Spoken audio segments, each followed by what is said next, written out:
Loch Lomond single grain. The Yes. second one, it is number 2, and it's a Loch Lomond single grain peated. Yes. Third whiskey, it's our number 5, and it's Inchmoran, 12 years old. Inchmoran, yeah, the green label. Yeah. Inchmoran, okay, Inchmoran, okay, 12 years old, the green one. So Yeah. it was number 5. Yeah. And number 8, so the fourth whiskey is the exclusive cask. Yes. Number 5, so our label number 3 is Loch Lomond original. Yeah. Then it's Loch Lomond 12 years old, perfectly balanced. Then it's 18 years old, and the last one is Inchmoran. Perfect. Excellent. The reason the Inchmoran is last is it's a very smoky. Yeah. Definitely. Yes. Yeah. This is very interesting, because sometimes when you put the peated whiskey at the end of the lineup, where all other whiskeys are not peated, usually the winner of the tasting is something what is peaty. Because if you have customers who like the peaty, and I probably 99% of people who are sitting in here, they are peat lovers. And okay. But if you put the peated whiskey somewhere in the middle, then it's a little bit different one. It's not that obvious. It's not at the end, like a dessert or something, like something different one at the end. And so it's what I found during the corona, or during the years we're doing whiskey tasting. So it's not good. I'm not blaming you. I'm just saying, like, it's much better when it's one peated whiskey is somewhere in the middle, not at the end, because obviously then, oh yeah, come on, that's good one. Let me give you another thought on that. Is just the problem or the challenge with having a peated whiskey in the middle is when you taste a peated whiskey, it stays on your tongue. Yeah. For when you taste the whiskeys afterwards, sometimes you can still taste the peated whiskey. Yep. So that's why I usually prefer to do the peated whiskey. Okay. No. I'm not. That rationale. I definitely agree. I don't have any problem, but I just sometimes when it's something like really I want to have that at the end, I keep it on the end. If I want to have that somewhere in the middle, because then it's, I don't know, something very flavory, something very, I don't know, sweet, or something like this one, or cask strength at the end, or both of them together. It's good when it's like dessert at the end. Okay, I believe we can start. It is 28 persons, and some of them been writing. They cannot reach us. They will be watching the from the recording. Yeah. So we can go, and if Jarko, Jozef, chceš ešte niečo povedať? Nie, nechcem už nič povedať. Okay, so we don't need to say anything else. So okay, so we can start. That's fine. Just the only other thing I would add is if you can give me. Yeah. Just give me a second. Yes, I forgot that. I need to find. Let me start while we're doing that. So good evening, everyone. Welcome to the Loch Lomond tasting this evening. My name is David Lind, and I will be doing the tasting. I'll have to do this in English with a Scottish accent, so good luck. Good luck with that.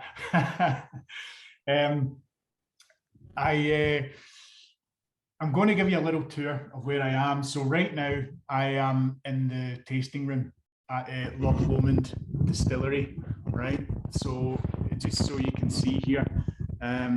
So this is very bright, but you can see this is where we have all the sample bottles here. So if you get the chance to come to Loch Lomond Distillery, you can come and visit the tasting room. It's quite a special place. I think I might just spend the evening here after we finish. So this is it. here, and you can see the antlers on the ceiling making up the light.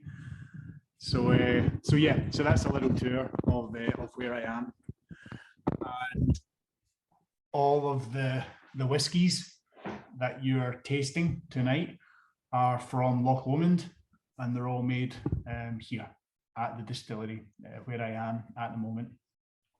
So who am I? So I am lucky enough to have worked in whiskey for around 20 years now. So all day I get to talk about whiskey, read and write about whiskey, drink whiskey. So I am a very lucky guy. And tonight I'm going to be telling you what I think you want to know. So we'll talk a little bit about the history of Loch Lomond. We'll talk about how whiskey's made. We'll taste some whiskies, and we'll talk about how they taste. But if there's anything at all that you want to know, you want to ask, then you can stop me at any time, and we can answer questions as we go along. The presentation part tonight should take around 1 hour 15, maybe 1 hour 30, and then we have some time for questions. And I've been reliably informed that the whiskey knowledge here is an 8 out of 10. And that looking at everyone's faces, everyone's going, yeah, we're at least an 8, probably a 9. So that's good. And so I'm going to talk. I'm not going to go through a lot of the basics about how whiskey's made. I'm assuming that you know that already. I'm going to talk about some of the things that we do differently here at Loch Lomond in terms of the production process, and link that back to how the whiskies taste. So we'll talk about how they're made and hence why they taste the way they do. So that's the introduction. I've got some slides. The idea is not death by PowerPoint, but it's quite nice to bring the distillery alive with some pictures and things, and it keeps me on track as well. Otherwise, I'll talk about all sorts of things, and we'll never get to the end of the tasting. So let me try. I will make you, David, host, because I don't know how to do the sharing. I will make you the host, and you can do anything. Okay, so that's dangerous, high risk. Oh, okay, that's okay. Don't worry. So change the host. I don't know how to make it. So yeah, you now the host, and you have. Yeah, that's fine. So share the screen. Here we are. So can everybody see that? Yeah. Okay, good. Right, so far so good. Technology. So what I've got is I wanted to explain a little bit about the history of Loch Lomond. Not for the sake of it. I think it's quite important in the overall story when we talk about the unique capability that we have here at the distillery. The history is quite important to understand. It'll take me 5 minutes to do that. Then we'll talk a little bit about the production story in terms of how the whiskies are made, and then we'll taste the whiskies. Now, you have to bear with me for the first 5 minutes or so without a whiskey, and then after 5 minutes you'll get your first whiskey, and the whiskies will come fast after that. So be patient. You guys have got 8 whiskies tonight, which is quite a lot. So that's well done. That's hardcore. You guys, that's tough. That's quite a lot. Usually it's like 6. So you guys are 2 ahead of the norm. So let me tell you a little bit about Loch Lomond. Essentially, we have been making whiskey for a long time.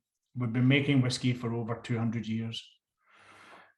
We've been in this current location since 1966. And before that, we're on the southern end of Loch Lomond, and I'll show you a map of that in a second.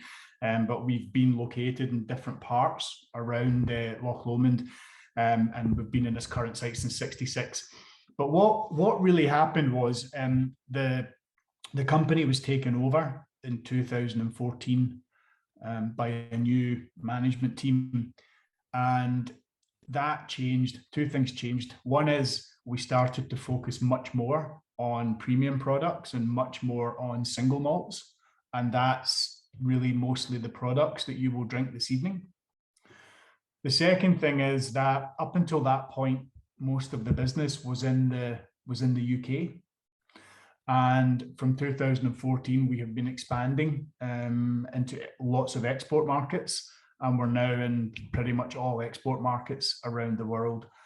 So even though we've been making whiskey for a long time, to a lot of people, we're the new kid on the block. But that's not that we're a new distillery. It's just because we are relatively new in terms of exporting and promoting our single malt products. The other thing I want to say, and this is quite important, is we have a history of making blended Scotch, and we still make blended Scotch, and we make a lot of blended Scotch for ourselves and for other people. In order to make blended Scotch, you need grain whiskey and you need different styles of malt whiskey. So in a blended whiskey, you can have like 30, 40 different single malt whiskies in there to give it depth and flavor. And you can either buy single malts from different distilleries, or you can create a distillery that's very innovative, very versatile, and that can create different styles of single malt under one roof. And that's Loch Lomond. So when you taste all the whiskies tonight, they're all quite different. You'll taste quite a range of whiskies, but remember that all of these whiskies are made at one distillery. And that's because we have a very unique distillation capability that we'll talk about later that allows us to make different styles of whiskies. Does that make sense? Yeah? Yeah, that's perfect. Excellent. Okay, very good. So Loch Lomond Group, we have two distilleries. We have Loch Lomond Distillery in the Highlands, which is where I am today. That's a very big distillery and it makes many different styles of single malt. And we'll talk about that this evening. Just so you know, we also have a Campbelltown distillery called Glen Scotia. And that's almost the opposite. It's very niche, very boutique, and it's from a very interesting region. In Scotland, there are 5 whiskey regions: Lowlands, Highlands, Speyside, Islay, Campbelltown. Most of the distilleries come from Speyside in the Highlands. And actually, even though there are like whatever 125, 130 distilleries now in Scotland, there's only 3 in Campbelltown.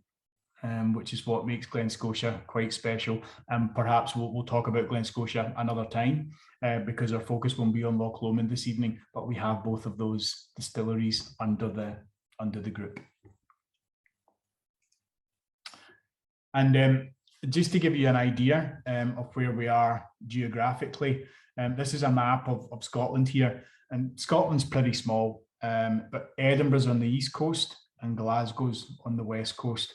And I live in Glasgow, which you can see on the map here. And it takes me around 30 minutes to drive north to Loch Lomond Distillery. So even though it's in the Highlands, it's in the southern part of the Highlands. Okay. The distillery itself is located in a town called Alexandria. And you can see this on the right-hand side.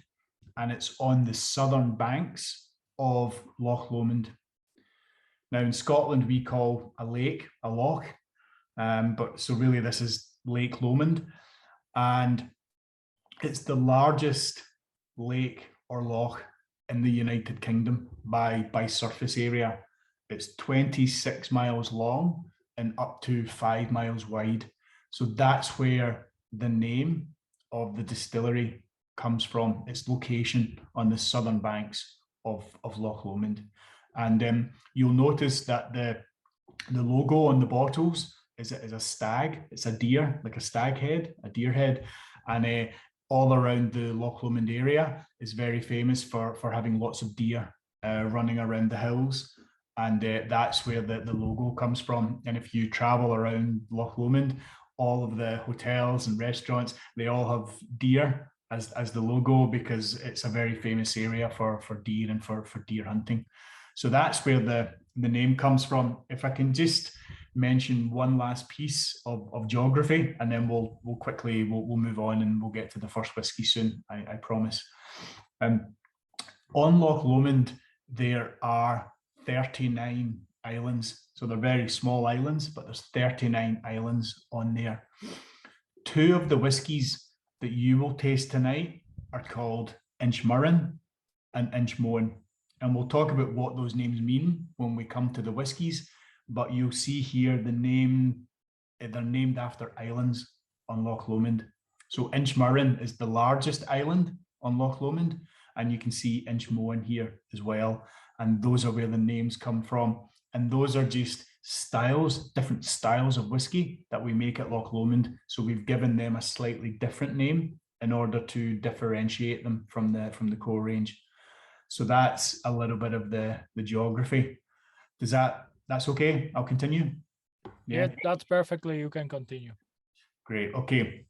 So here's the range of whiskies that we're tasting tonight. Now, I apologize because it was me who changed the order at the last minute. I had a rush of blood to the head, and I thought, no, we can do it this way, and I've totally confused everyone. So I apologize, but I think it will work better this way.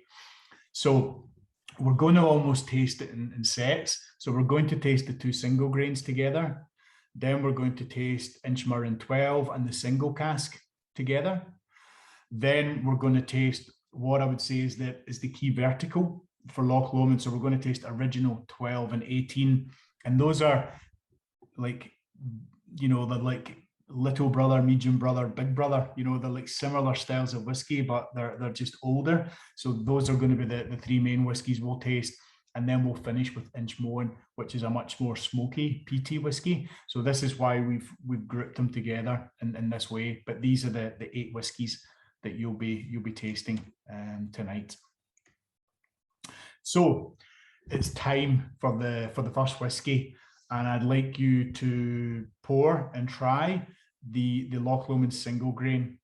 Now, I'm going to talk a little bit about how that looks and tastes, and then I'm going to go in a little bit more detail about the production process, because there's a couple of quite interesting pieces of information on this product. So first of all, if you have a look at it in the glass, you'll see it's quite light in color.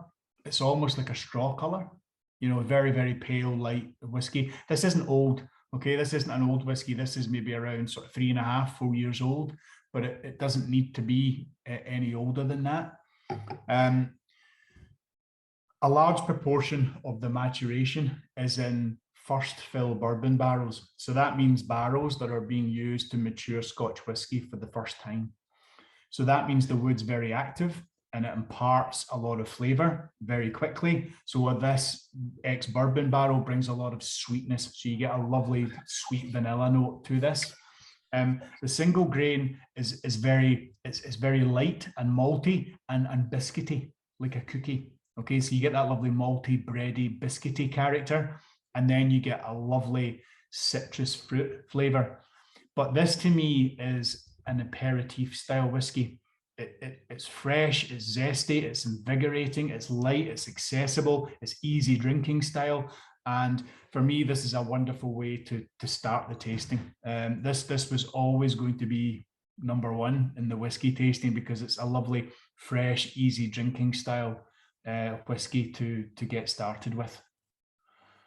And we call it a single grain, and I'll talk about that in a little second. But even though we call that a single grain, it's made from 100% malted barley.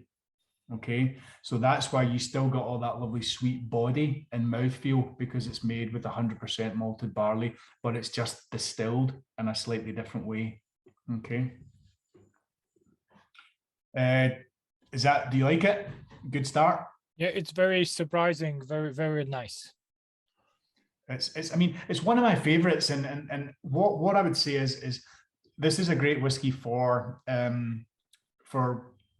there's a lot of younger drinkers coming into the Scotch whisky industry, and this is a really nice place for people to start. If you sometimes start with if your first Scotch whiskies, maybe a Lagavulin 16 or a Freud 10, these are very big, peaty, pungent whiskies, and therefore people might be put off by that. Whereas if you start here with a lighter, more delicate, more accessible whiskey, and you can work up to these bigger whiskies, that's maybe a good way to go. But the other way to think about it is, as you can imagine, I drink a lot of whiskey, and I like a lot of these bigger whiskies, Lefroy's, Lagavulins, and the peaty ones, and even the big, the Highland Parks and so on. I like a lot of these bigger Highland style whiskies, but you don't want to drink these big whiskies all the time. Sometimes you want something a little fresher, cleaner, fruitier, easier drinking style. So I've always got a bottle of this in my drinks cabinet. I tend to have sort of 4 or 5 bottles open at one time, and there's always a bottle of this. And even though I would consider myself someone who drinks quite a lot of bigger style whiskies, there's always, when I'm not in the mood and looking for something a bit more easy drinking on a Tuesday or a Wednesday or something, or 9 in the morning, then this is more the whiskey you would go for. So that gives you an idea of the. I'm joking, but it gives you an idea of the style, right? So while you're enjoying that dram, let me just talk a little bit about the distillation. Now, this is about the most technical it gets. So if I think you'll find it interesting. If it's too much for you, then don't worry. You can shut your eyes for a few minutes while I talk about this. But what we have at Loch Lomond is we have different types of still. Now, on the far right-hand side, you see a grain still. There are only 7 grain distilleries in Scotland, and Loch Lomond has one of them. This is the grain whiskey that we use to make blended Scotch. So when you're having any, Johnny Walker, a Ballantine's, Chivas Regal, Bell's, Black and White, these are all predominantly made from grain whiskey, 80-90% grain whiskey. And grain whiskey is usually made from around 90% wheat and 10% malted barley. At least that's the spec that we use. And you're not tasting any whiskey like that, but it's a very large production process. So the output of this grain still is like 20 million litres of alcohol per year. So it's a big output, and it creates a very light, clean whiskey with not a lot of flavour, and that's the idea. Okay, if we move one to the left, and you're now looking at the continuous coffee still, this is similar to a grain still. It uses the same technique, the same distillation technique, but all of the cereal used in here is 100% malted barley, exactly the same as a single malt. Okay, now this is key because you're drinking Loch Lomond single grain, and if it's made with 100% malted barley, but the reason that we don't call it a single malt, even though it's made with 100% malted barley, is because it's made in this coffee still, and by law, by Scottish, the SWA, the Scotch Whisky Association, they set the rules and guidelines. So by law, single malt must be made in a pot still, in a batch process, and therefore if you make it in this continuous still, you can't call it single malt. Therefore we call it single grain. But for me, it's the best of both worlds. It's light and delicate like a grain whiskey, but sweet, malty and biscuity like a malt whiskey. So this is what you're drinking, single grain, and this is quite a unique product to us in Scotland. You've maybe heard of another product called Nika coffee malt, and that's a very similar product. We just can't call it that, but this is Loch Lomond coffee malt, right? So that gives you an idea. Now we're going to taste a peated version of this in a second, which is super interesting and very, very unusual. Just before we move on, I want to bring your attention to the 2 sets of stills on the far left here. The traditional pot stills are very similar to what you would see in most other distilleries, and we have 1 set of these pot stills at Loch Lomond. The larger straight neck stills are more unusual, and these are really specific. This style of still is specific to Loch Lomond, and we have 3 sets of these stills, and we're going to talk a little bit about the impact on flavour that these stills can have. But all of the single malts that you will taste tonight are made in these 2 types of stills, and we'll touch on that as we go through. So this is why Loch Lomond can make a lot of different styles of whiskey, like 13 different styles, because we have these different stills. Okay, I know that's a little bit technical, but it lets you understand how we can create the flavors that we do. So we'll move on to the second whiskey of the evening, and this is the Loch Lomond single grain peated. Now, when you malt your barley, okay, what you're trying to do with the malting process is you take the barley from the field and you go through a malting process. And what that does is it releases starches and sugars that you can then use in the fermentation process. And what happens is you soak the barley in water and it begins to grow, begins to germinate, and then you want to stop that growth. So you apply heat to the barley. If you use peat, which is what we use as a fuel source in Scotland, which looks like just turf. It looks like just you've dug turf out of out of a field, and you burn it. It creates a very pungent, smoky flavour.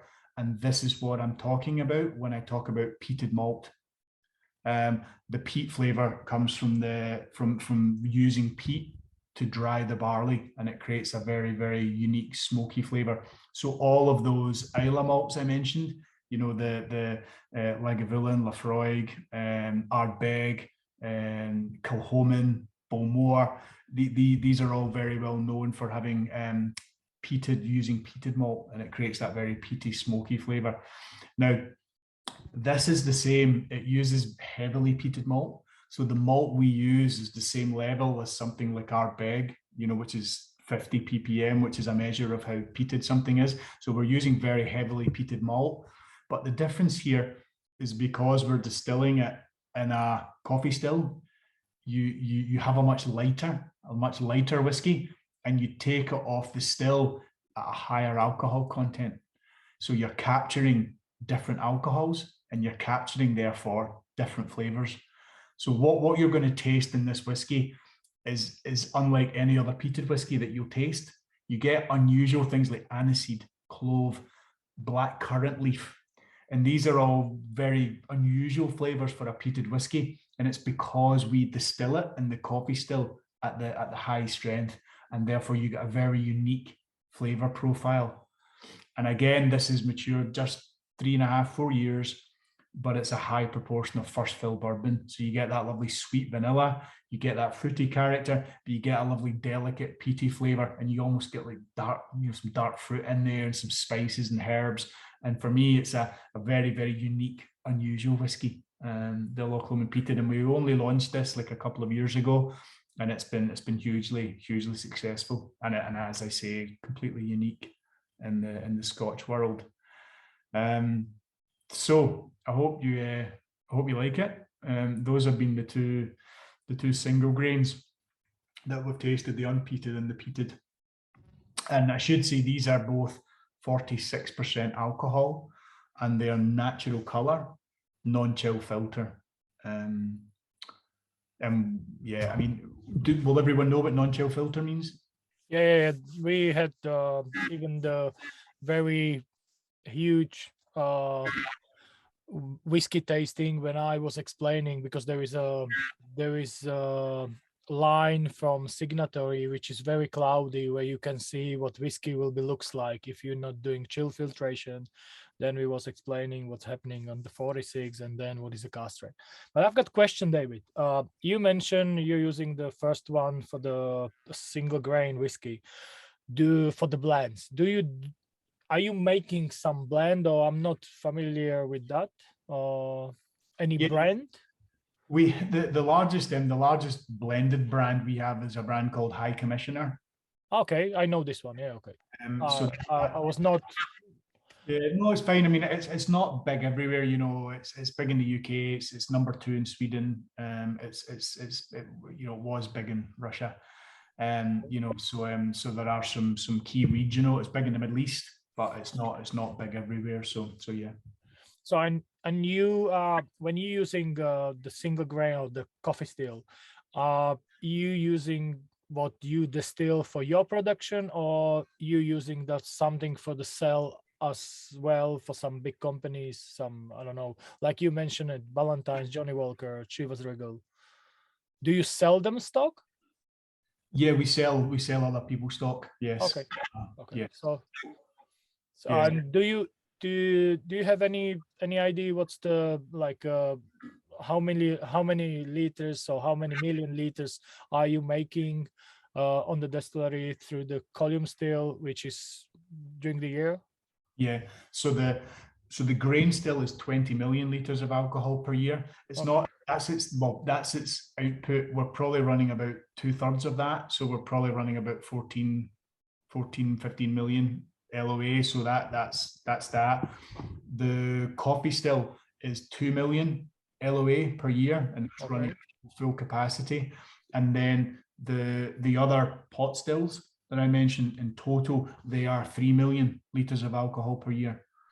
So you're doing something like plus 20 million liters a year.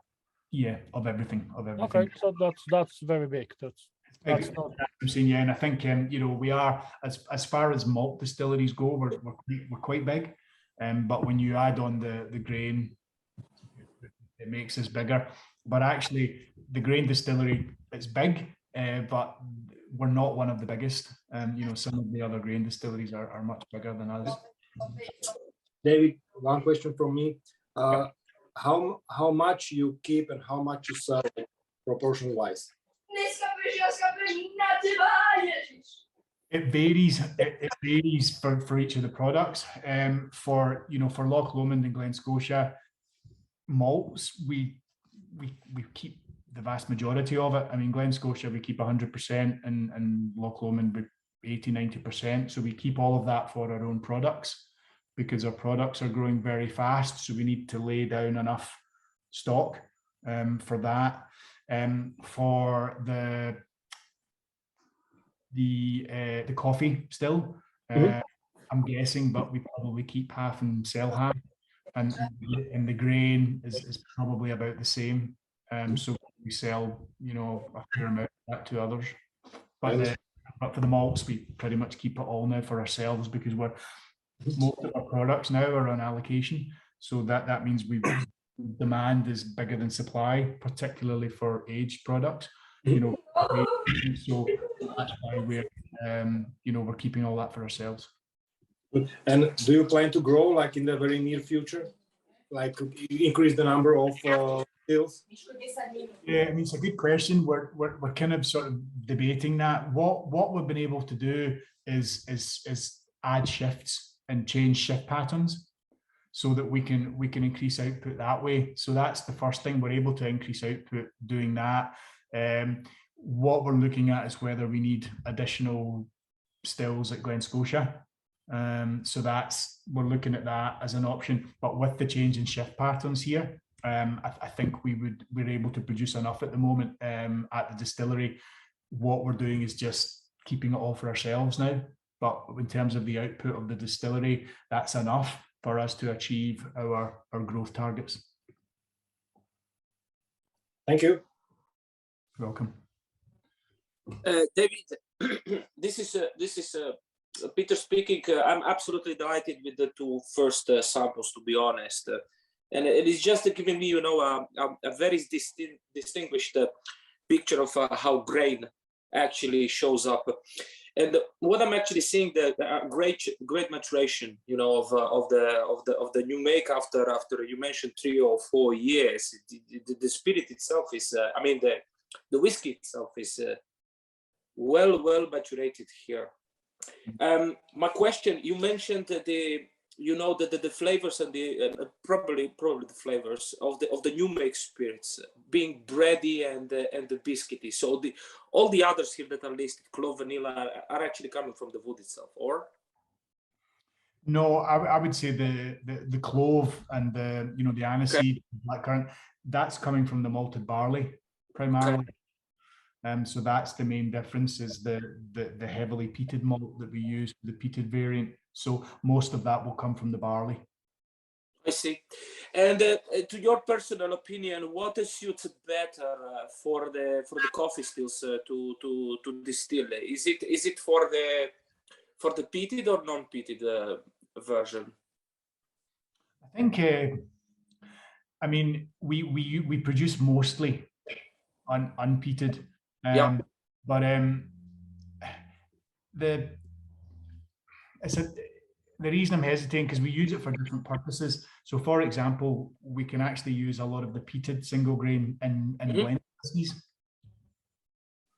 So it depends on what it's for. You know, I mean, I think in terms of creating something totally unique and different, I think Yeah.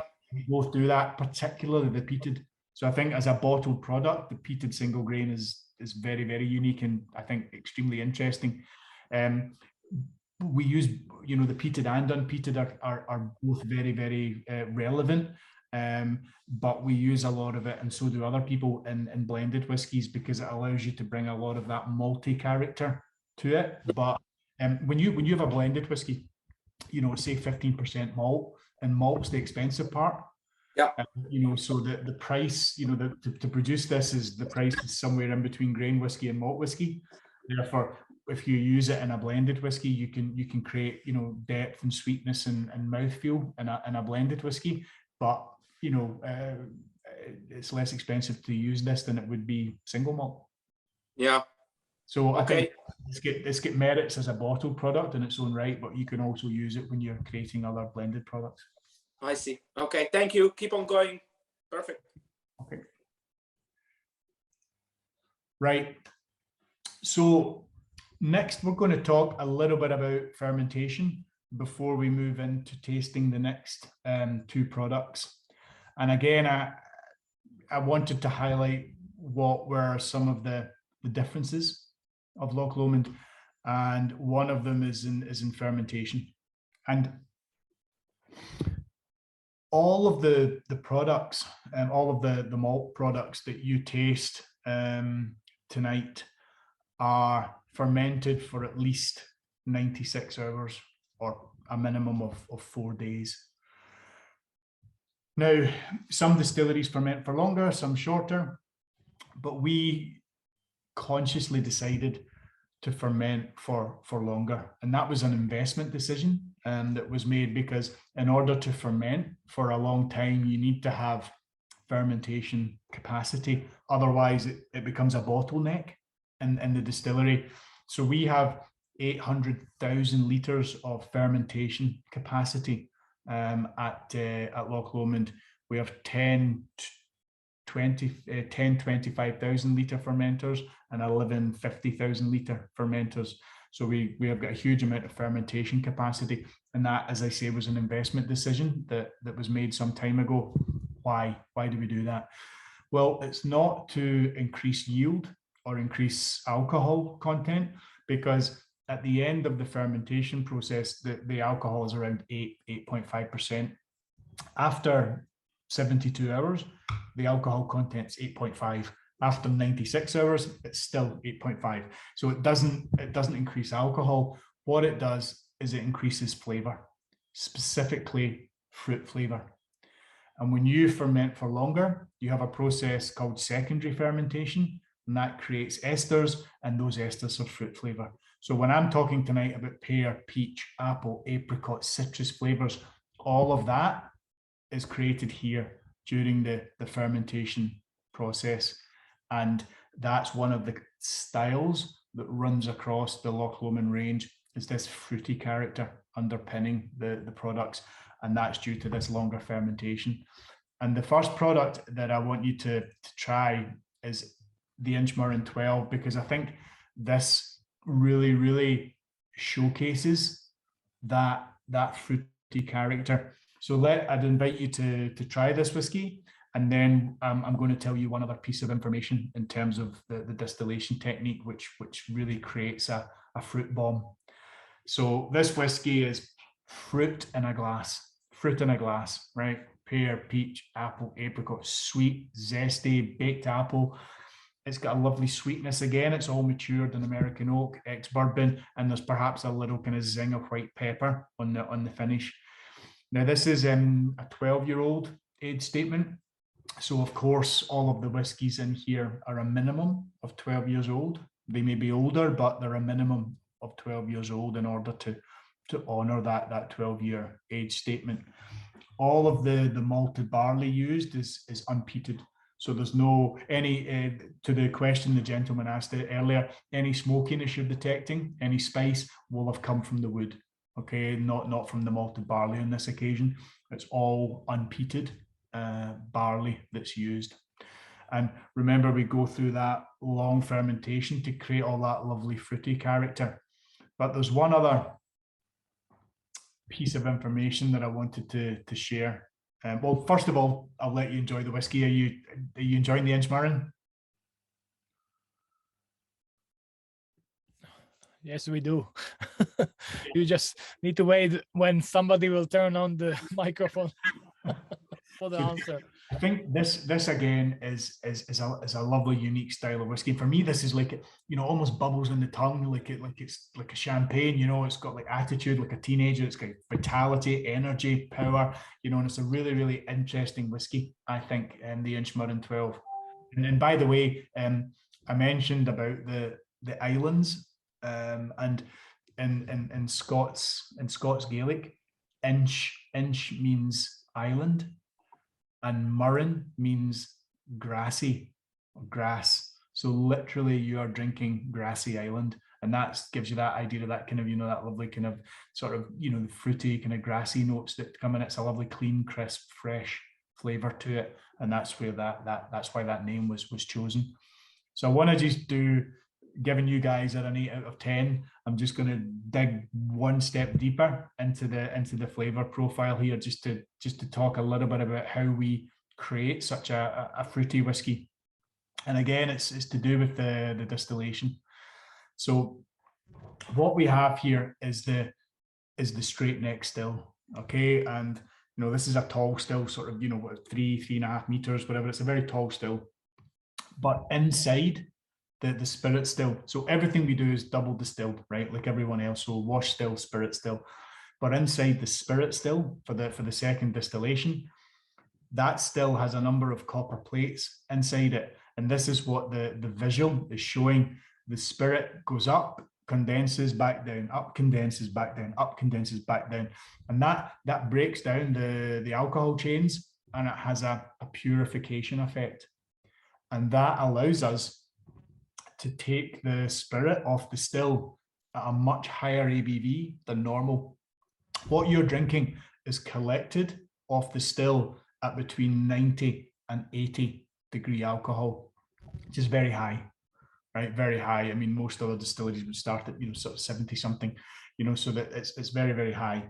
And that's where the lighter alcohols are and the fruitier alcohols are at that higher ABV. So guess what?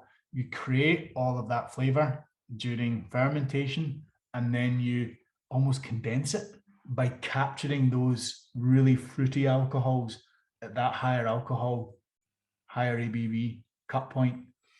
So therefore, you're really concentrating those flavors, and you're really creating a very, very unique fruit-driven, fruit bomb whiskey. And that's really the story behind Inchmurrin. And again, all of the maturation is done in American oak ex-bourbon barrels. And if I could just say one last point on that, I'm probably talking too much, but one last point is, you'll notice that most of the maturation we do at Loch Lomond on the core range is all bourbon. And it's our style, it's what we use. The main reason for that is that we go to a lot of trouble, as you can see, to create flavor during fermentation and distillation. Therefore, we don't want to cover over that flavor during maturation. And if you were to put a lot of these whiskies into big sherry barrels or big port barrels, wine barrels, you would cover over a lot of that flavor that's been created at this stage. Therefore, that's why we tend to use bourbon barrels to maintain those the distillery character, but also the unique different flavor styles that we've created during fermentation and distillation.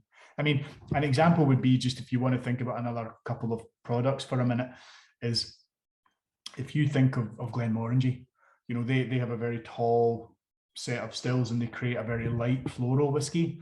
And that's one of the reasons that they pioneered finishing. When they finish in their Madeira cask and their sherry cask, because if they had put their whiskies in these wine barrels for the whole term, then it would really, you wouldn't taste anything but sherry or port. Whereas by finishing, then they were able to bring those flavors to the whiskies, but not overpower. And that's really what we're trying to do here at Loch Lomond. Is we're going to try a single cask in a minute that's been finished, but most of the flavor we take from bourbon and refill bourbon, so that we don't overpower the flavors we've created at the earlier stages. Great. This was very, very interesting. There's one more question, David. What's the filling strength to the barrels? 63.5. Oh, it is 60. I was like wondering, like, if you doing like 80 to 90, the high collection strength. It's a good question. We still water it You down. still do 63.5. Okay, Yeah. thank you so much. No, but it's a good question, because I think when you've captured the flavor there, but you would still water it down, or the maturation would not go to plan. So let's Sorry, we're talking about 46, right? 46% of alcohol. Yes, correct. So- Yes. Yes, sorry. Yeah, this is also 46% non-chill filter. Okay, great, thanks. Okay. So we sent over a bottle of a single cask. I think we sent it over by camel. It took about 3 weeks to get there, I think, but it eventually arrived safely, thankfully. So we do a number of single casks per year, and we try to do something a little bit different with these. I mean, that's the beauty of single casks, I guess. I mean, they're all unique by nature. So if you find one you really like, then buy as many bottles as you can, because it'll probably never be repeated. So, when you buy your 10-year-old and 12-year-old whiskies, they're quite consistent. That's the idea. But when you buy single casks, they're all quite different, because it's just one single cask. So it's a slice in time that can't be repeated. David, so question. this Do you making single cask only for somebody, or you releasing single cask as well for the general market? general market. What we tend to do is we release a list of available single casks, and then we'll send that to our customers, and then mostly, which would be our distributors, and then those customers would say, okay, we want to try the Sauterne finish, the Oloroso finish, and the whatever. So we'll send them the samples, and they'll try the casks and go, right, the Sauternes for us, and then we'll bottle that for them. And that's how it works. And then we would do it. We would put the name on there, whatever. We can personalize the labels and send the cask that way. So we do it for things like whiskey clubs as well, and so on. But the only condition is that the person buying the cask would need to buy the whole cask. We can't really sort of do half, and then also it would be in this Loch Lomond packaging as well. Okay, thank you. And we tend to release that list sort of once a year, and they tend to go quite quickly, because we do some really interesting stuff. There was a Pinot de Charentes single cask this year, and there's been some really cool stuff. So this was a single cask that was bottled, and we had a couple of bottles left. So we wanted you guys to try this. This is amazing, right? So what it is the reason we paired it with the Inchmurrin is it's that similar style. So long fermentation, it's the high cut strength, so it captures and concentrates all of that fruit flavor. It's unpeated, so it's really fruit driven in terms of its style. It is distilled in 2012 and bottled in 2021, so around 9 years old, give or take. And it was matured in refill bourbon, and then it spent another 12 months in first fill Sauterne cask. So that's a Sauterne cask that's been used for Scotch for the first time. Now, you get a lot of that Sauterne, so you get lots of sweetness, you get the honey, the melon, you get a little bit of that toasted oak on there. And there was a couple of sort of tasting notes, and I thought, I've got no idea how that's going to translate. I mean, but I don't even think these are words, but it's like zesty spice and zingy salt, and I think you just get quite a lot of zip and flavor, and you know, it really kind of brings the cheeks together a little bit, and you get a lot of flavor all over the mouth, you know, the top of the mouth, the front of the mouth, the back, and I just felt this was really mouth-watering, and I thought it was really nice, and I thought the length of time in the Sauterne was perfect. So I thought this was a really, really nice. I mean, they're all nice. It just, I guess it just depends on what style you like. But this one suited me. I tend to like a, you know, a sort of you know, kind of sweeter whiskey these days. So I thought this was really nice. And it will be cask strength. I can't remember the exact strength. Do you remember what strength it was?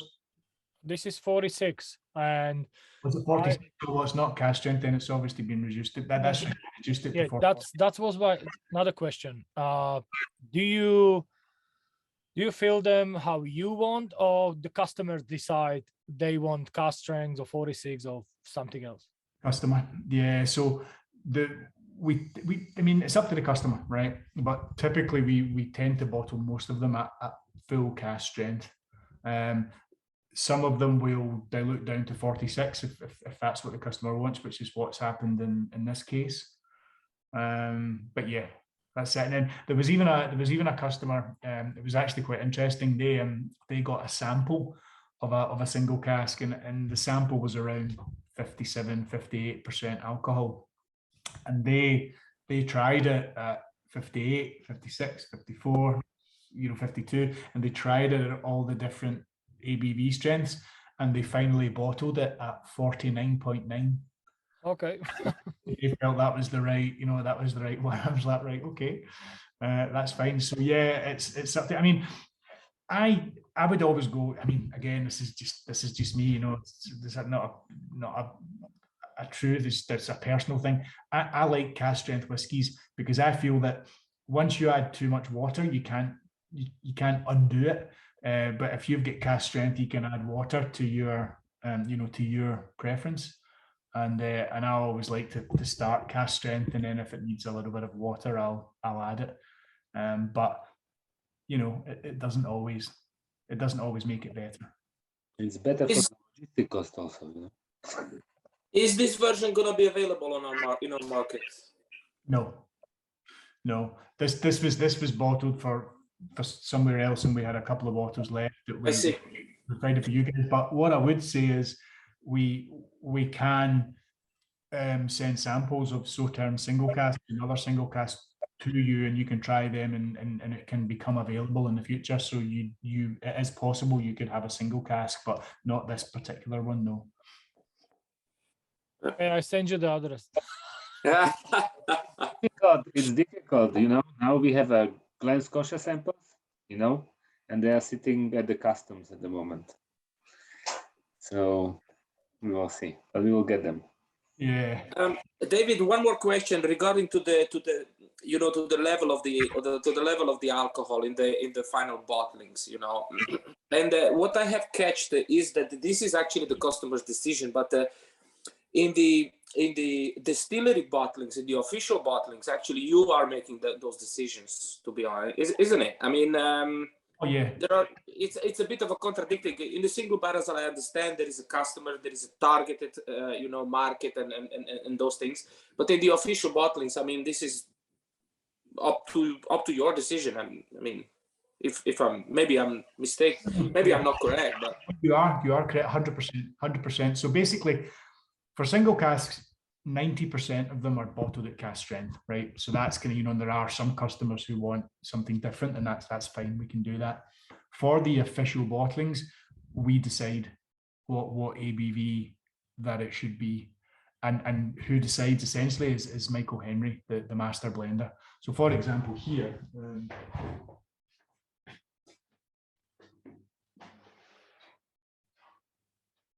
So this was a limited edition bottling we did in 2019 for the Open Golf, 50.3%.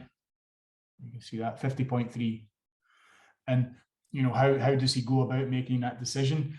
I mean, he'll try, you know, the product at different ABVs, and you know, the alcohol strength plays an important role in how the product presents itself. And you know, you get different flavors at different alcohol strengths, so he'll consider quite carefully what strength he wants to bottle products at. So obviously a lot of the core range is 46, because that's the standard you would bottle at and be able to not chill filter. But for these more limited edition ones, then there's more options, and they're all different ABVs. So yeah, we would decide that. In the past, David, and this is my last comment, we have been actually seeing Loch Lomond's in official bottlings being bottled at 40. So the question is, what is actually the distillery strategy? Is to actually keep up with 46 and above, or thinking still to go under, approaching 40? So the strategy is 46 and above. All right. Okay. So what we, as a distillery, we don't want to chill filter, so therefore it's 46 and above. There are a couple of exceptions to that. For example, I think the whiskey we're going to taste next is Loch Lomond Original, and that's at 40%, and that's chill filtered. Why? Because that product is targeted to hit a lower price point, and therefore it's a no age statement single malt, so we can sell it at a lower price. If it's 40% ABV, we pay less tax on it and import duty and so on. So Loch Lomond Original is more of an entry level single malt, and that's 40% ABV. Pretty much anything with an age statement is 40% and above. There's another exception. I think there's a 10-year-old that's 40%, but 12 and above is 46%, and everything above that is at least 46%. So that's the strategy. But there are a couple of products that we need to appeal to a broader market in terms of price. So we bottle that at 40% ABV. I got one real quick question over here. I got hold of a 10-year-old Inch Moan. I don't know if it's gonna show it. What's the core? Is the 12 the core or the 10? I think the 10 is travel retail. Mm-hmm. I think, is it a litre bottle? Yeah, it is travel retail, yeah. So what we've got is we've got a few different products for travel retail, and that's it. I don't think we don't make that one anymore. Actually, there's a 14-year-old Inch Moan now that we do in travel retail, but there's some different products in travel retail. There's an 8-year-old Madeira finish, a 14-year-old Inch Moan, and the original and the 12 are the same, and then the 18-year-old is a different style. It's the 18-year-old Inch Murren. So we try and differentiate, and all of those are 1 litre. Okay, great. Thanks for the answer. Yeah, no, it's fine, because I mean, I know it can be a bit confusing, but the travel retail channel, they like to have something that's unique and different and to them, you know, unique to them. So that's why we produce a travel retail range. Mm-hmm.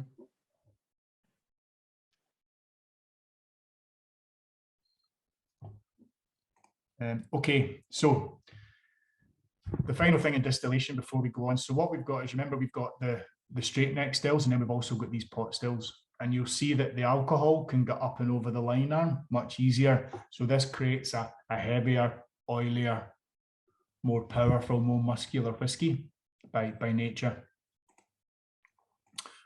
And what I'd like to do is invite you to try the Loch Lomond Original. Now this is 40% ABV, as I said. So this is our entry-level Loch Lomond single malt. This is the one that you'll see on the shelves at the most, you know, the most reachable price point, I would imagine, for a single malt. Now right, so let's drink it first. Let's talk about how it tastes. This is what I would say is a classic Highland style. So this is the DNA of the distillery, right? This is the core, the heartbeat, right? This is kind of what we do. This is what we make. Classic Highland style, right? So it's still got that fruity character that we talk about with the long fermentation, you know, pear, peach, apple, apricot. It's got that lovely fruit character, that fresh, clean fruit character.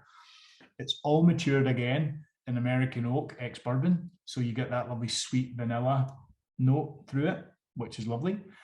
But the third component is there's a little bit of smokiness here, but about, you know, sort of probably about 10% of the whiskey here is peated.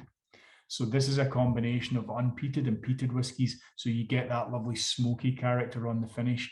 Now, this is not like an Islay whiskey, right? It's not like really peaty. It's more like a warm hug, right? More like a warm hug at the end. Okay, very, very gentle, subtle, smoky character. And that should all come together in a really beautifully balanced and integrated way.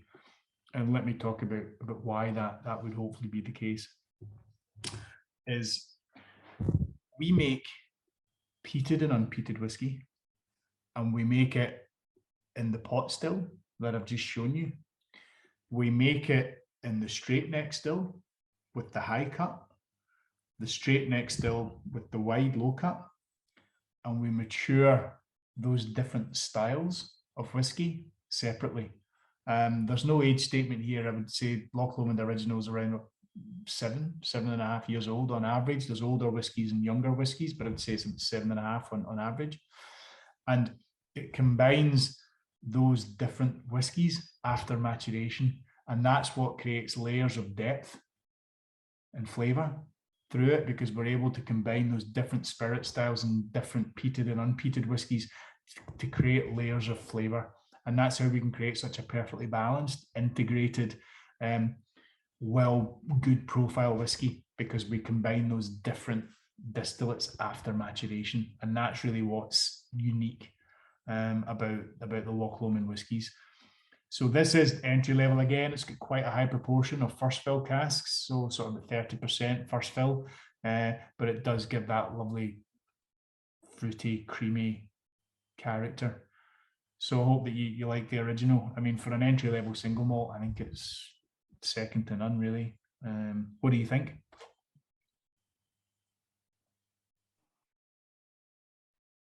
It's okay. I mean, for the given price, because I know how much this is costing in our market, you know, it's a fair quality. Yeah. Yep. Yeah. I would be curious how this bottle would look like if the ABV would be higher, because this one is probably chill filtered. It is. Yeah. Yeah. Yeah. Okay, so unfiltered, you know, but it's. We'll get to it. This is why, and it's a fair point, because we tried to. This is why we put the three together, because what we'll taste in this set is what we'll taste the original, which is the little brother. Then we'll taste the 12-year-old, which is 46% non-chill filter, and that's like the middle brother. And then we'll go into the 18, which is like the big brother, and it's almost like a vertical. And you can, you know, they're all made in the same way, pretty much, but they're just different ages, and then obviously the original's 40% non-chill filtered, but it allows you to compare and contrast the three ages. David, do you have the chill filtration equipment in your distillery? Yeah, because you usually need that for the grain stuff, what you're doing. And yeah, absolutely, yeah, we do. Okay, thank you. The interesting thing about Loch Lomond, I guess, is, and we'll get onto the cooperage where we make the barrels, but we also bottle all our own products, so we do from start to finish. We're quite self-sufficient. So you have your own bottling line? Yes. Okay.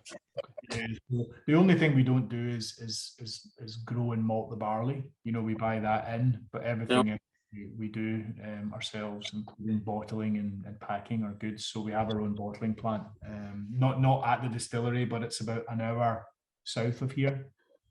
Okay. Yeah, I'm guessing for millions of liters of production, I believe this is full automatic. Yeah, so most of it, yeah. Most of it. Some of the premium lines, you know, are manual. You know, like where we have like the 30-year-old and the 40-year-old whiskies are all done in, you know, cork. Yeah. Why, but more manual content. Yeah. Stuff, yeah, but everything else, as you say, is pretty automated. Get it. Okay, so I want you to try the 12-year-old now. Now this is the big selling 12-year-old. You know, it's almost like a pyramid. You know, we've got like the original, which is this amount of volume, and then the 12-year-old slightly less, and then the ages go up and up and up. But the 12-year-old is really, again, it's the DNA of what we produce. If I was to taste one whiskey tonight, if you were to say, look, we can only taste one whiskey, this would have been it. Okay. This is the best example of the Loch Lomond distillery. And again, it's the classic Highland style. So it's fruit driven, it's got lovely sweetness with the bourbon, it's got a lovely smoky finish on it, but gentle, subtle, but it's all about the balance. It's all about the balance. If you have a good cocktail in a bar, they'll say it's all about balance. And a good single malt is all about balance. And really this is a set of scales with like 8 arms, 10 arms, and everything is in balance.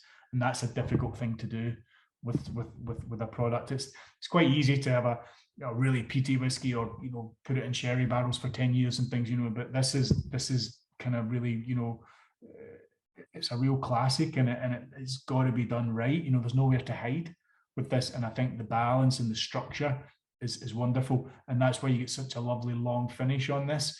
And it's not a one-dimensional finish. You get like the flavors are different. Over time you get flavor all over the mouth. I think the 12-year-old is a really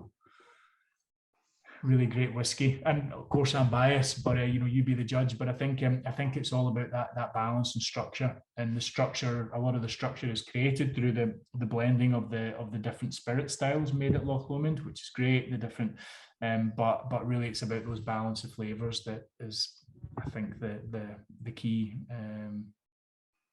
selling point here.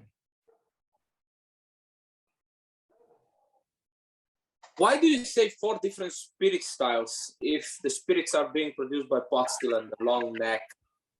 I recognize 2, but probably the long neck you have, Because he said at the beginning they're doing 15 different style of whiskey in the distillery.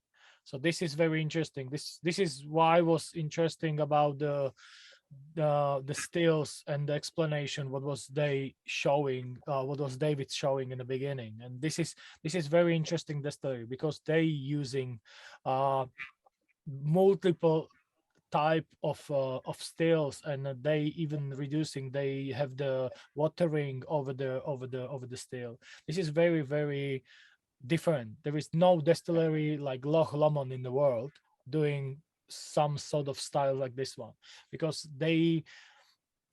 you cannot say from tasting their whiskey they have a signature style. They have very wide range of core range and the whiskey what they making.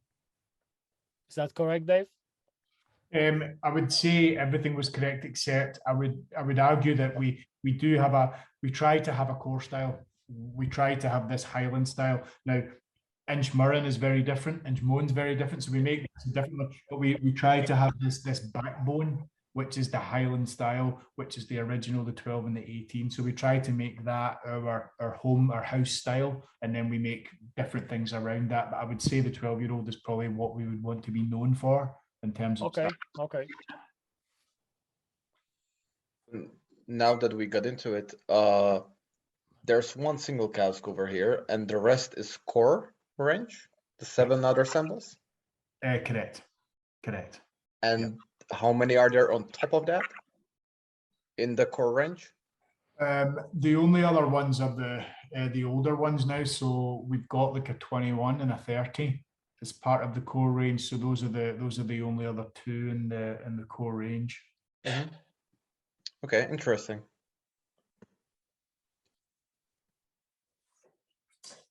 I believe, Dave, we can continue to the highlight of the age of this tasting. Okay, good. So this is the Loch Lomond 18. So all the whiskies in here are a minimum of 18 years old. And remember, this style of whiskey is the same as the original, same as the 12-year-old, more or less, is slightly different, but it's not slightly different formulation, but not much. And so essentially the difference that you're tasting here is down to the age. It's down to the time in the wood. And if the 12-year-old is Luke Skywalker, then the 18-year-old is Darth Vader, right? You're moving to the dark side now, okay?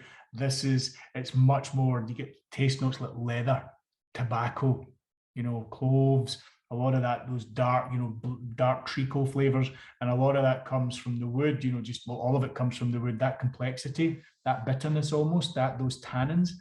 And, an 18-year-old whiskey, for sure, it's more expensive, right? That's for sure. But is it better? Older doesn't make something better necessarily. I think that's down to preference. You get much more influence from the wood here. This is a much more complex whiskey, a much more challenging whiskey. I mean, I believe that if you've got in one extreme, like the single grain we tried at the beginning, and that's something you could just sip easily and enjoy and move on. This is something I think you need to take your time with. It's very complex, very challenging, and this is something you would want to sit on a Saturday evening in front of the fire, contemplating life. But don't. Is that what you do? Yeah. I think this is the one I've got. I've got an 18-year-old that I was going to have with you. I need to drive later, so I can only really have one. But I chose the 18, and I think you may want to add a splash of water on this one as well.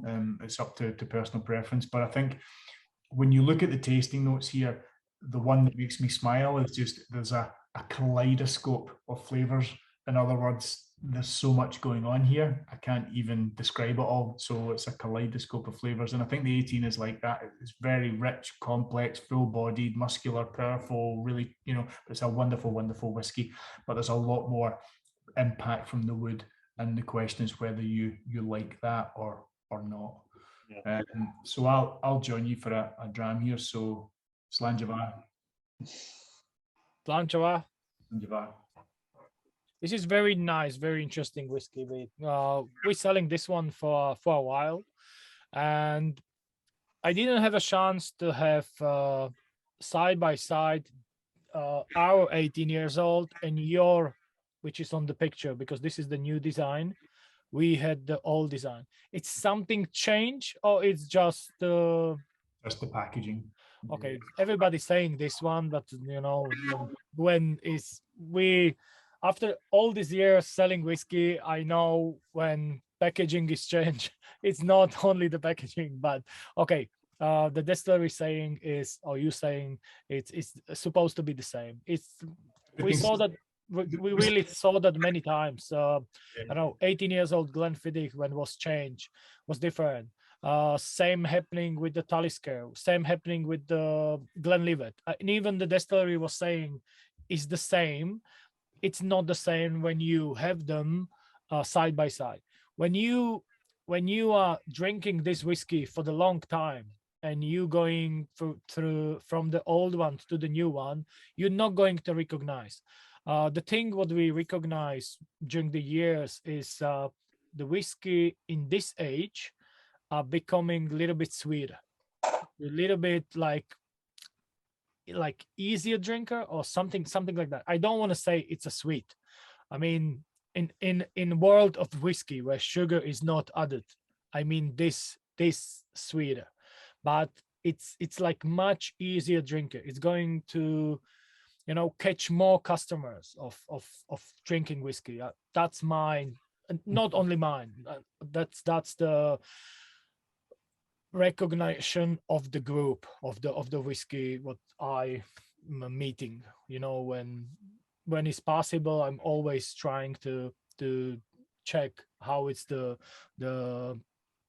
previous version, what is the new one. And I didn't have a chance to try this one next to the new one. But anyway, thank you. Okay, yeah, there's maybe some truth in that. Yeah. Mm-hmm.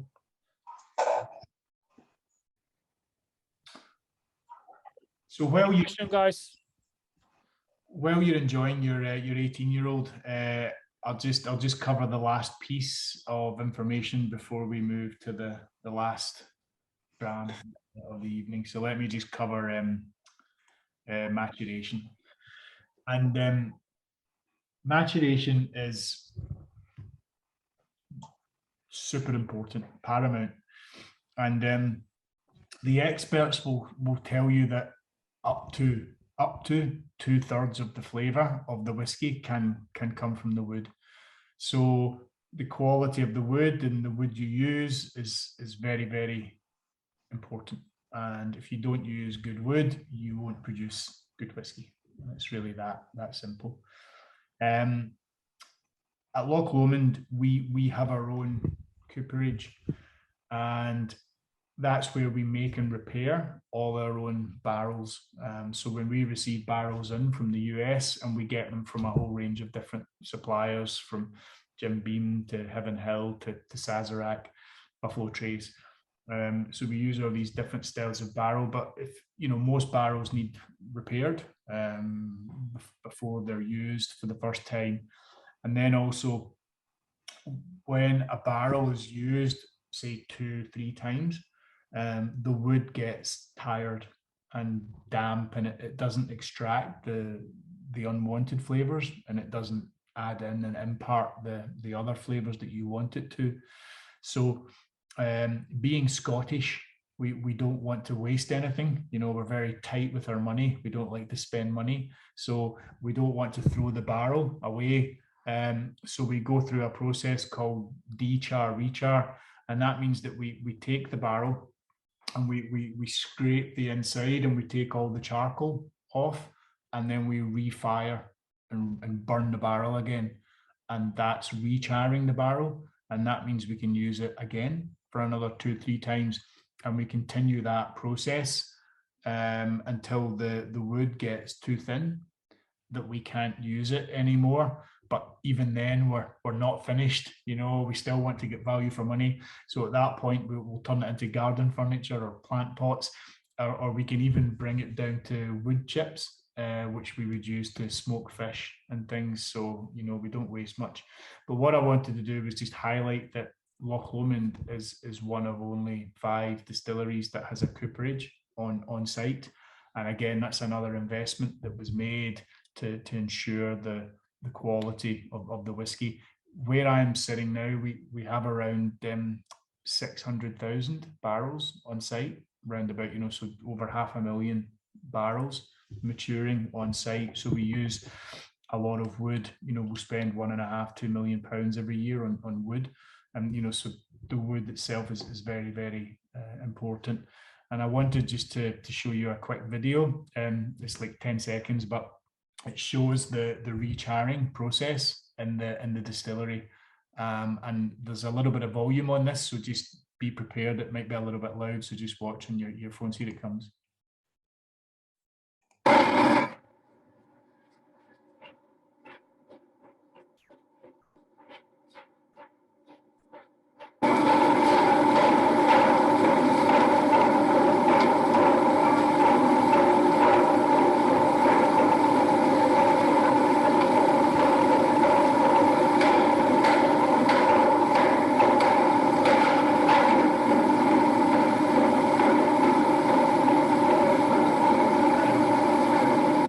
Burn that barrel for 2 minutes, 3 minutes, you'll get a medium char. 4 minutes, 5 minutes, you get a thicker char. So then these barrels are burned depending on the flavor that you want to create. So with that, let's move to the final. Just one more question before we going to move. Dave, do you know if the barrels came assembled, or any barrels came dismantled and you need to make them? Mostly now at this moment they come assembled. Okay, that's perfect. So already assembled, and then check them and replace the staves. It might be that because the shipping costs are going up so much, it might be that we go back to taking them down and then take it apart. Yeah. But I think because right now, when you ship a whole barrel, you ship a lot of air. But right now they're coming, together. Yeah, together. So you do. Okay, that's fine. That's fine. That's fair. And for the bourbon barrels, we keep hearing about wood planks getting thinner and thinner, right? Have you seen a trend of being able to reuse the barrels less and less with this whole recharring thing? No, the wood that we get from America is very good. And the thickness is pretty standard. I mean, they can only really at the moment anyway for bourbon use the barrels one time. So Yeah. that's okay. And we'll use it, you know, we'll burn it and use it as many times as we can. But the quality of the wood is usually pretty good. Some barrels are better than others. I mean, I think one of the best ones seems to be Buffalo Trace, Sazerac. They air dry their staves, and the quality of the wood seems very good. I mean, you can use these barrels forever. So some barrels seem better than others, but predominantly the quality is very high. And with American bourbon, it's American oak is quite predictable. The European oak and a lot of because we do use some wine, sherry, port, etc., and the quality of that wood's a bit more unpredictable, shall we say. Okay, thanks for the answer. Yeah, I was just curious because if someone, I guess, is supposed to be an expert for ex-bourbon barrels, it's gonna be you guys. Because I haven't had a single, or I had one finished throughout the 8 samples, so I'm quite amazed at this age. Yeah, I mean, yeah, I think it's just because bourbon's our style. But I mean, even if I don't know if you can see this, but let me just take you for a quick walk, and just before we have we'll just step outside the distillery, and you can I don't know if you'll be able to see, but you can see the barrels that we have. Right, so you see behind me? Yeah, you see the car. But you see behind the car all the barrels? Yeah. Yeah. And then look back here, and see all the barrels up there as well? Yeah, we see. Yeah. Yep. And that's those are the ones that are just kind of, they've arrived and they're you know, they're around. I hope I don't run out of Wi-Fi signal. But Yeah. see all the barrels? Yeah. Oh. Yeah. Yeah. Awesome. Now it's better. There's quite a lot of barrels, and these are the ones that have just arrived, and they're needing checked and quality checked, and then repaired if needed. Awesome. Do you also like throw away barrels if they don't meet your criteria? Yeah, or sell them to other people. Yeah. So sometimes we can have too many barrels. We'll sell a batch. So yeah, it's just, yes, and we'll sometimes throw it away, or we can sell it to garden centres and things like that. If I may ask, how do you, let's say, know that barrel will not meet your criteria or will not fit your taste? Like, what was the selection criteria? It's not a secret. It's more, I wouldn't say it's so much taste, because we know what we want to buy. So we'll buy red wine, we'll buy white wine, Sauterne, Oloroso, Pedro Jimenez. So the barrels that you want to buy. It's more, some will come in and the staves are of such poor quality, and the wood's cracked, and therefore there's some, usually it's just not maybe not the whole barrel, but some parts of the barrel that you can't fix. Some of the staves, if they're cracked or broken, you can't fix them. So therefore, you just have to throw them away. So, okay. So that tends to be what happens. Mm-hmm. Okay, thanks. Okay, so the final dram of the evening, and it's a big peaty whiskey. Now, go ahead and try it. Let me tell you how I would describe the taste, and then we'll have a couple of stories about how it's made. So this is a heavily peated whiskey, right? So it's made with heavily peated malted barley. The ppm here is called phenol parts per million, and that's a measure of how peated the malted barley is when you buy it in. This is 50 ppm, 50. So this is heavily peated. Ardbeg is 49.50, Lomon's 51. So you know it's up there with the Islay whiskies, but it doesn't taste as powerful as that. You still get all of that peat flavor, but it's not just peat. It's not a peat punch. Okay, we're trying to get the balance of all of the peaty flavors, but you should still get some of that fruity character and some of that sweetness from the bourbon as well. Okay, so that's the first thing. The second thing is that when you taste any peated whiskey, there are typically three flavors, three phenol groups that you taste.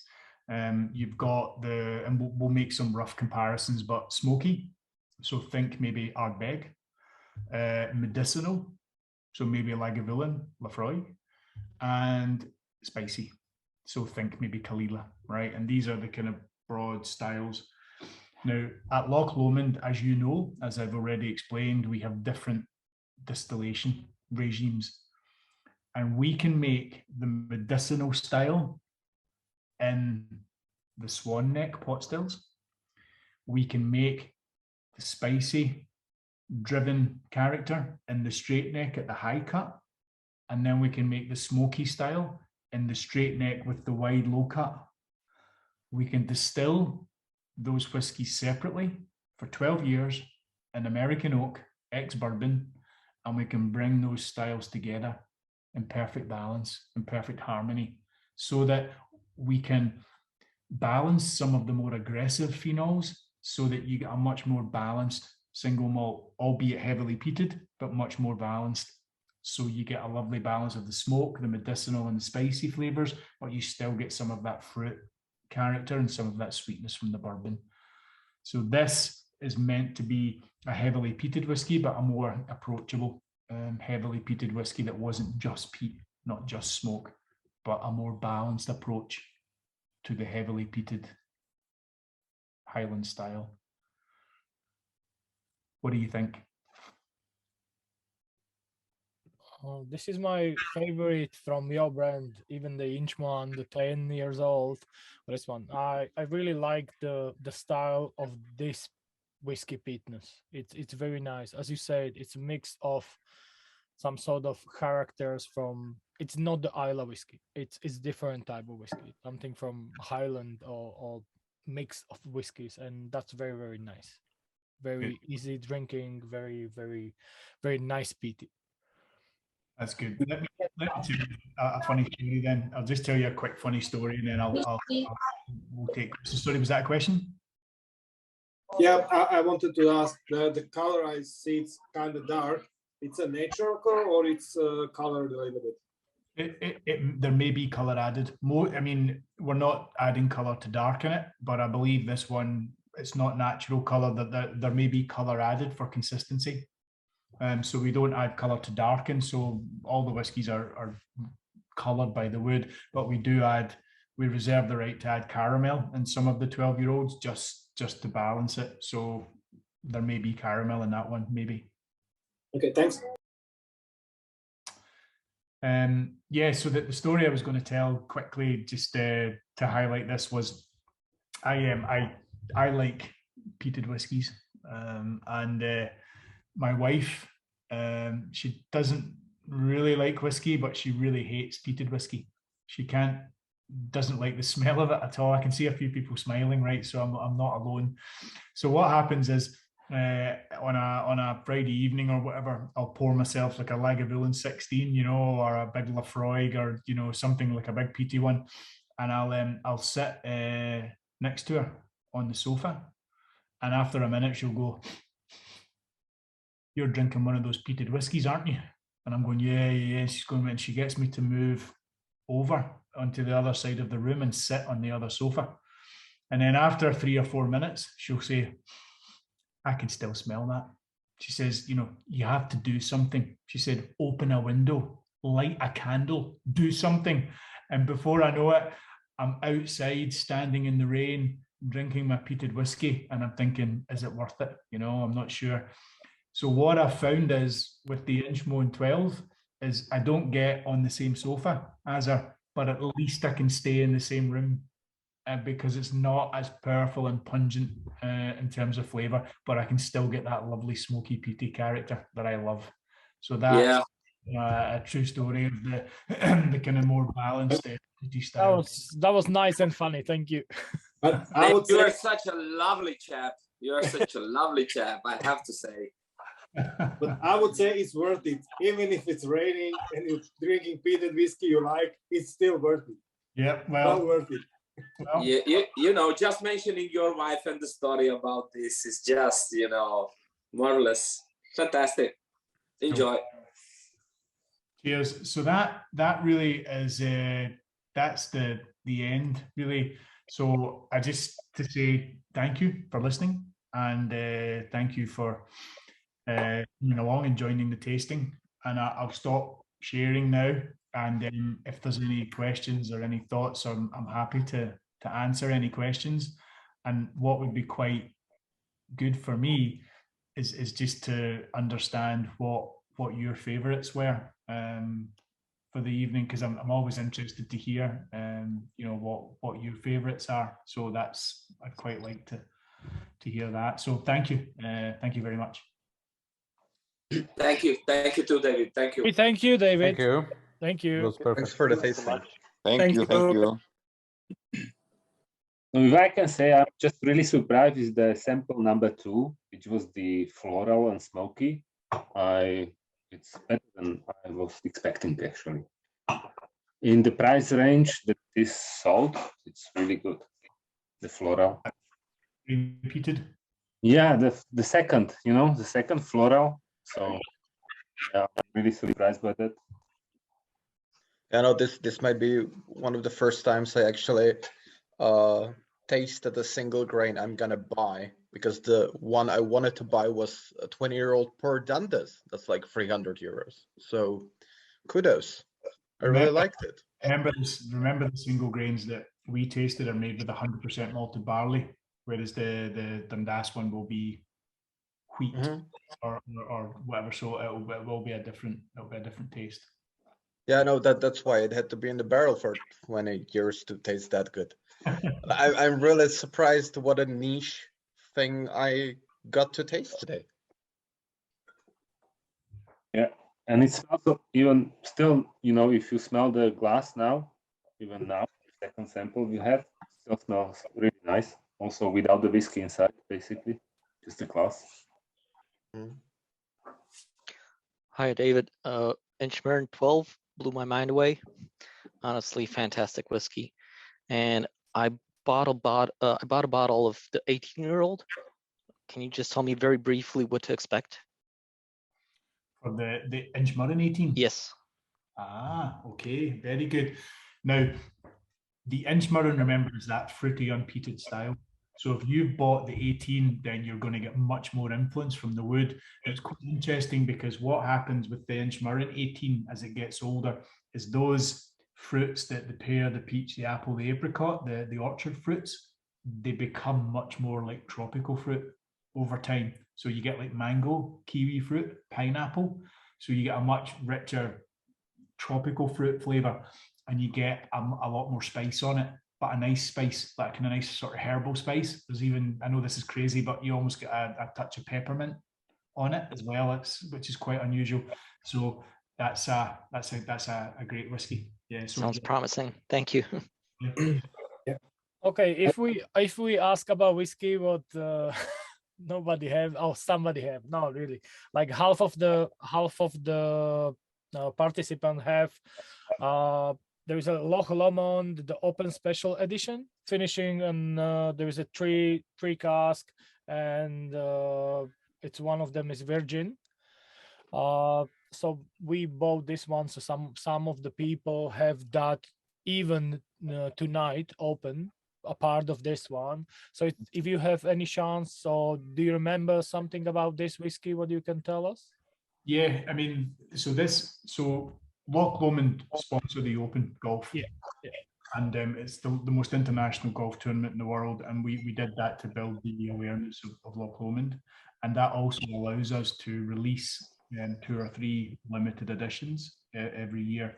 And the Open Special Edition that you have is again a combination of different spirit styles. So it's very lightly peated. Again, just back to that character style. So lightly peated, combination of different styles. The age is between 8 and 10 years old. So there's no age statement on it, but it's quite a quite an older whiskey, and it's matured in bourbon, and then it spends a period of further maturation in virgin oak, as you said. So that's wood that's never been used to mature. Because when we open and we drink it, I was very surprising. It is very nice. Even it's no age statement, and the Svet Napojo have the wrong information on their website, because they wrote it's a 12 years old whiskey, but I found on your web page it's not true. It's no age statement. But anyway, I was very surprised, and the whiskey is very, very nice. And then this year we have that really nice. And then the reason we did the virgin oak is that there was a 20. So we usually release 2 limited editions, a super premium one and a mid premium one. And the super premium was a 20-year-old, and it was further matured in English oak. Yeah, that was available in Slovakia as well. Yeah.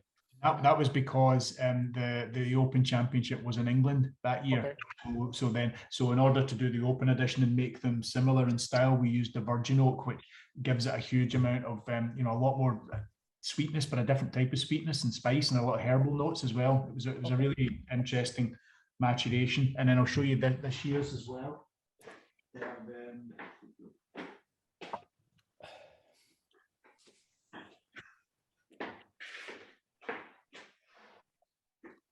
Sorry, no, this is the one you've got. We haven't. This is the Yeah, that's what I have. Yeah, that's the special one. There's a 2022 edition coming out soon as well. See, these are collectible as well, so keep them. Keep one of each. Okay.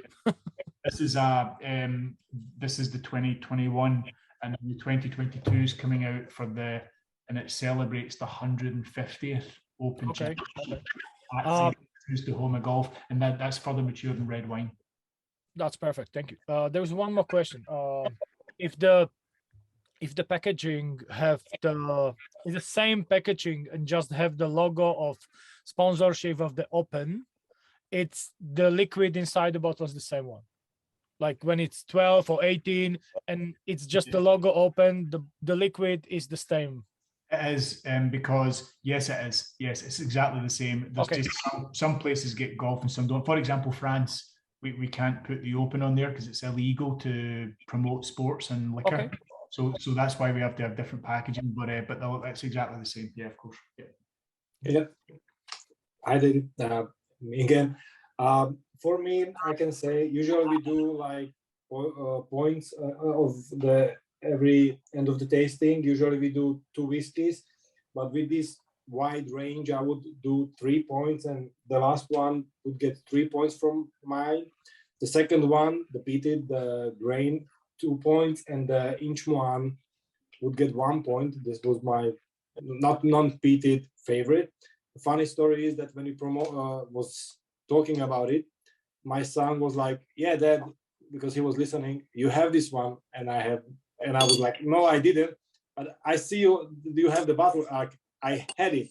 Yeah, I just finished it 2 weeks ago, so I have to refill. Yeah.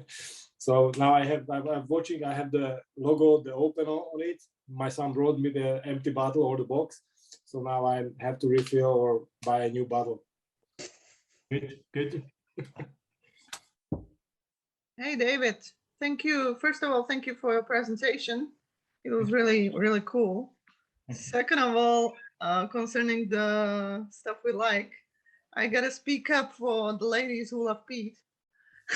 So there are some, they exist. You should speak to life, just tell her how it is.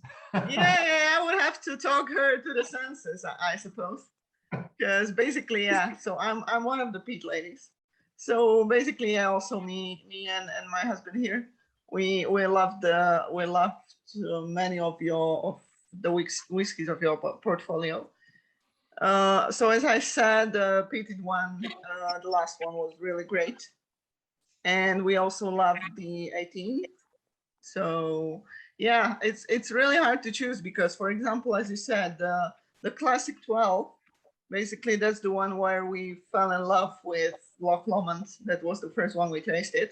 Oh, that's beautiful. That's great to hear. That's great to hear. Thank you. Yeah, and yeah, we certainly have a bottle of that at home. So it's too hard to choose from, but yeah, but I gotta say Pete because of the story you said. So. Good. She's like a unicorn, except unicorn doesn't exist, So. Dave, I believe that was excellent. We thank you for your time. Thank you for your presentation. I believe you only one and me are two person who are in the work. So you probably going home. I need to go work because the guys in the bar waiting for me. I need to go. I believe you answer all the questions, and I don't believe, or if somebody have some question, still can say. But really thank you. Looking forward on June. We're going to meet personally, and I would like anyone who is capable to come to EasyPub, and I believe the Glen Scotia tasting will be something special in one day before the whiskey festival. So just let me know who will be on the list, and places are not there can be only, I think, not that much people as it is today, or how was sell it all these packages for the Loch Lomond tasting. So there will be just limited edition of places in EasyPub. So thank you so much. Have a nice evening, and see you in June. Yeah, we'll make sure we have a couple. Thank you very much. We'll make sure Have we a have great evening. Bye-bye. Thank you very much. Bye. Thank Bye. you. Bye. Thanks very Perfect. much. Thanks. Have a good one. Thanks, everyone. Thank you. Bye.